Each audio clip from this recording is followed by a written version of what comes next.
And we're back. Let's get straight to the phones. I'm listening. Dr. Crane? It's Woody. I'm in Seattle and I'm a little lost.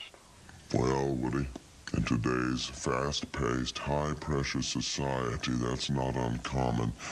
Just why exactly?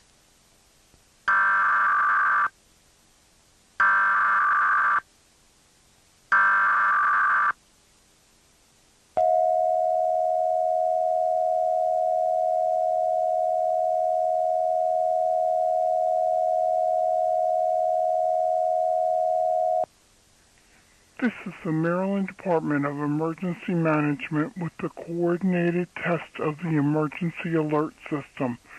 Broadcasters are testing equipment used to warn you during an emergency. This concludes the test of the emergency alert system.